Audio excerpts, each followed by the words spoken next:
I worked for 18 months on a cutting-edge cybersecurity system that could stop attacks before they even started. Titan Tech felt like the right place to make it happen because they had a lot of money, were creative, and had all the tools I needed. But I didn't know that CEO Brandon Holt had a very different plan. He was going to wait until my project was almost done and then take it. I was the head AI architect at Titan Tech until yesterday. My name is Nora Lynn. I had left a steady, well-paying career at Microsoft to work for this promising startup. I brought years of experience and an idea that I thought could change the way cybersecurity works. Sentinel Shield, the name of my work, comes from the mythological guards who are always on the lookout. It could spot assault patterns before they happened and develop defenses that could change in real time. I worked 80 hours a week for a year and a half to construct Sentinel Shield from the ground up. I put all I had into this project. Brandon would occasionally stop by my lab, making small talk, reviewing progress reports, and flashing that signature corporate smile, the kind that never quite reached his eyes. "Brilliant work, Nora," he'd say. "The board is ecstatic about your progress." 3 days ago, I reached a critical milestone.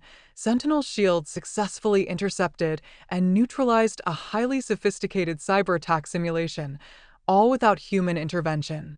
Not only did it work, but it exceeded expectations, identifying vulnerabilities I hadn't even explicitly programmed it to detect. The AI was learning, evolving. Excited by the breakthrough, I immediately scheduled a meeting with Brandon to present the results. His assistant, Rachel, squeezed me in for a brief 15-minute slot the next afternoon. When I arrived at his office, I found not just Brandon, but also the company's legal counsel, Andrea Fields, waiting for me.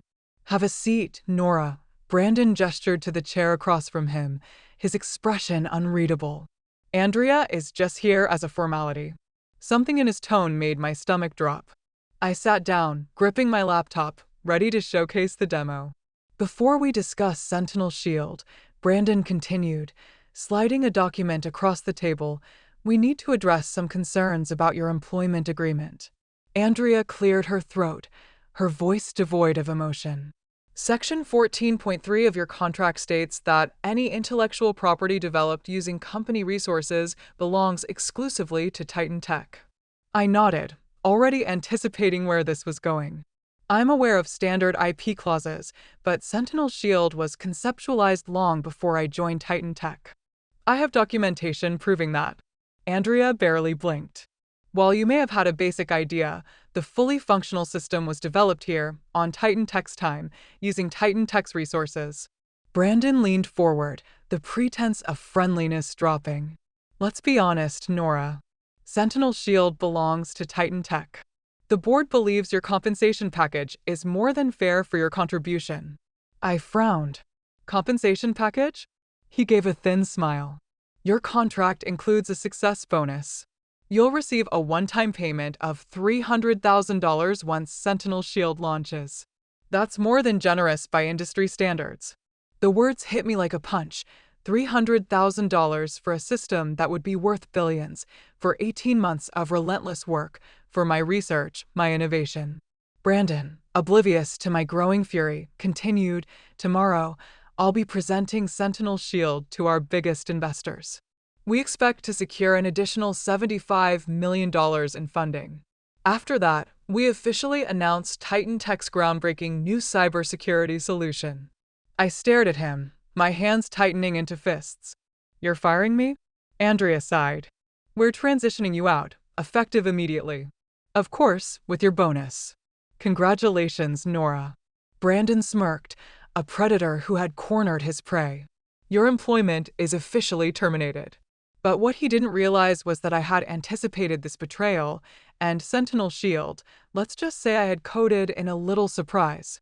A legal team confirmed that Sentinel Shield belonged to Titan Tech under my contract. I should have fought back, threatened legal action, caused a scene, but instead, a strange calm settled over me. They expected resistance. They were prepared for it. What they didn't know was that I was prepared, too. 6 months ago, I discovered that Brandon had accessed my secure development server after hours.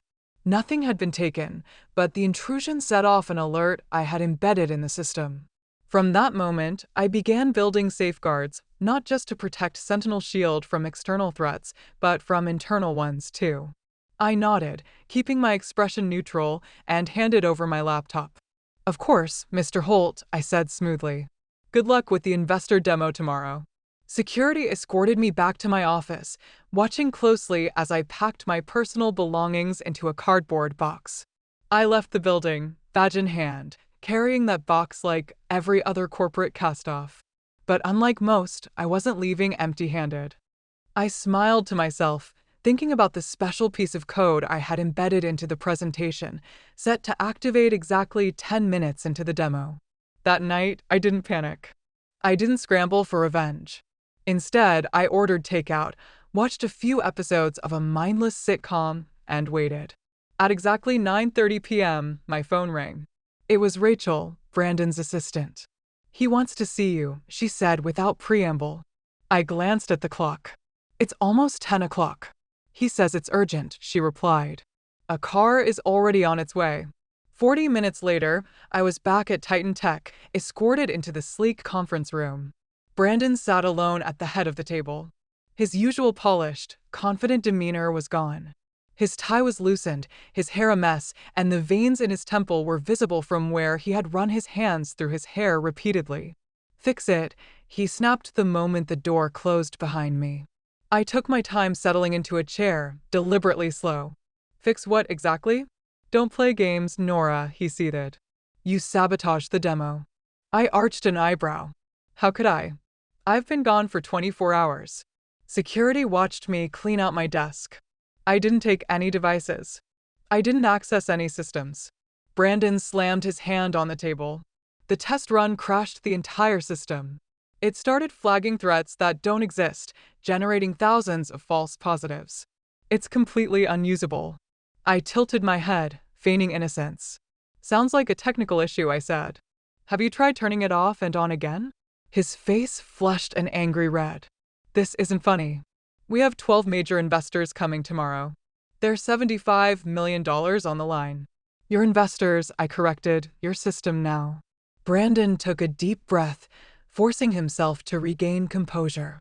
When he spoke again, his voice took on that same smooth, persuasive tone that had convinced so many, including me, to trust him. Look, perhaps we were hasty yesterday, he said.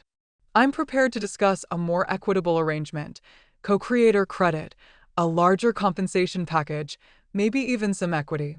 I leaned back in my chair. What exactly happened during the test run? Brandon hesitated, debating how much to reveal. The system turned on itself. It started identifying Titan Tech's own network components as threats. Then it started generating reports, hundreds of them, documenting what it called internal ethical breaches. I couldn't help but smile. Sentinel Shield is designed to identify threats, Brandon, all threats. His expression darkened. What did you do? I didn't sabotage anything, I said simply. Sentinel Shield is working exactly as designed. It's an AI system that learns and adapts to protect networks from malicious activity.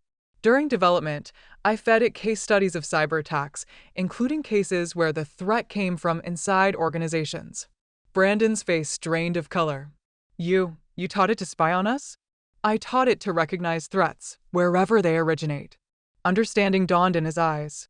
The system wasn't malfunctioning. It had identified Titan Tech itself as a security risk, or, more specifically, him. Brandon's expression hardened. You can't prove any of that. I leaned back, keeping my face neutral. I don't need to. Sentinel Shield had been documenting everything for months. Every unauthorized access, every copied file, every modified document.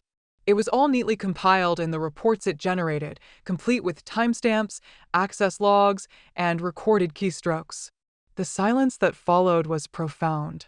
Brandon stared at me, the anger in his eyes slowly giving way to something more calculating. What do you want? I folded my hands on the table. Full recognition as Sentinel Shield's creator and primary architect, 50% ownership of all related patents and intellectual property, a board seat to oversee its ethical implementation, and $10 million in compensation for your attempt to push me out. His jaw clenched. That's extortion. No, I corrected smoothly. That's negotiation. Extortion would be me sending those reports directly to the investors and the SEC. Brandon exhaled sharply, glaring at me for a long moment. Then, slowly, his shoulders slumped in defeat. The system, he said, voice tight.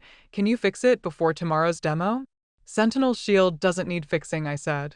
It just needs proper authorization protocols. Right now, it's flagging unauthorized commands because its creator, me, was removed from the authentication chain. I reached into my pocket, pulled out a small flash drive, and set it on the table between us. This contains a proper authentication update that will resolve the immediate issues, I said. Consider it a good faith gesture toward our new partnership. The contracts can be drawn up tomorrow. Brandon stared at the drive, then at me. And if I refuse? Then Sentinel Shield remains broken, I said simply. Your investor demo fails, and those internal ethical breach reports find their way into some very interested hands.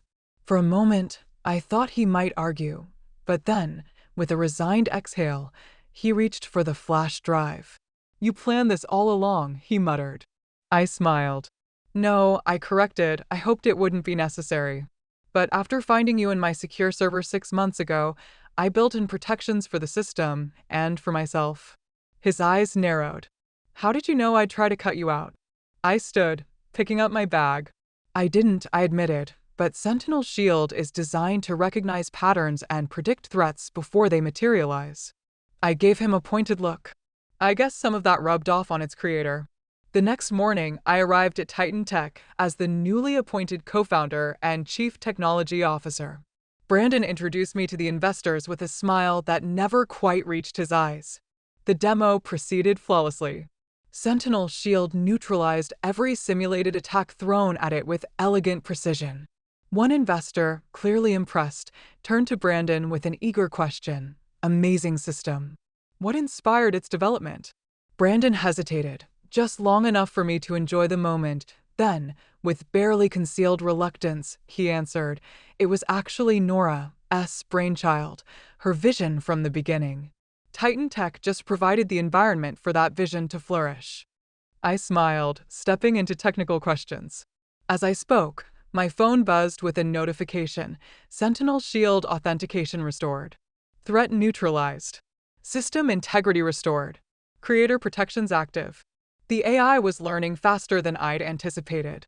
It had recognized a threat, neutralized it, and safeguarded its future, just as designed. 3 months later, Sentinel Shield had its first commercial implementation, preventing a major cyber attack on a global banking network.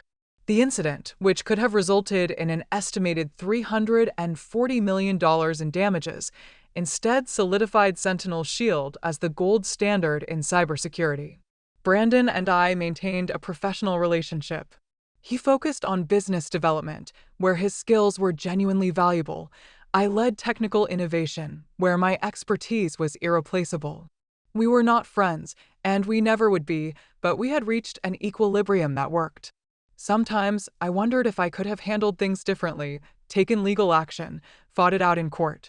But in the end, I had built something too powerful to be stolen, and I had ensured that no one, not even Brandon Holt, would ever control it without me. Brandon's attempted betrayal had revealed something far more important than just corporate greed. Technology is only as ethical as the people who control it. That realization became the foundation of how we now deploy Sentinel Shield. Every implementation includes robust ethical guardrails and transparency protocols to prevent misuse. The system doesn't just protect networks, it protects itself and its users from being exploited. Last week, as we celebrated Sentinel Shield's successful public offering, valuing the company at $4.2 billion, a young developer approached me at the event. What's the secret to building something so revolutionary? She asked, eyes filled with ambition. I smiled. It's not about the code, I told her. It's about understanding that the greatest security threats often come from where you least expect them. The real challenge wasn't just creating technology, it was ensuring it could adapt, evolve, and defend itself without compromising its core integrity. Build systems that can recognize threats, adapt to them, and neutralize them while maintaining their ethical foundation, I said. The developer nodded thoughtfully. I glanced at my phone, where a quiet notification from Sentinel Shield appeared. System integrity secured. Threat neutralized. Protections active. Just as it was designed to do. Just as its creator had learned to do. I want to hear from you. After everything I went through, after being betrayed, underestimated, and nearly erased from my own creation, I came out on the other side stronger, smarter, and in control of my own future. But I didn't do it alone. I had my experience, my instincts, and, most importantly, the conviction to stand up for what was mine. So, tell me, what would you have done in my place? Would you have fought back legally, taken the company to court, or walked away and started over? Do you think I made the right call in turning the tables on Brandon and securing my place at Titan Tech? Leave a comment. I want to hear your thoughts, your advice, and even your own experiences with workplace betrayals and standing up for yourself. But more than that, I want you to take something valuable from this story. If there's one lesson I've learned, it's this: you have to protect what you build, whether it's your career, your ideas, or your personal boundaries. You are your own first line of defense. Never assume that others will act in good faith just because you do. Prepare for the worst, but position yourself for the best. Think about your own life. Are there places where you need to set boundaries, demand recognition, or protect your work? Maybe it's in your job, a personal relationship, or even a project you've poured your heart into. Whatever it is, don't let someone else take credit for what you built. So, here's my challenge to you: stand up for yourself. Share your thoughts, leave a comment, and let's start a conversation about protecting what's ours.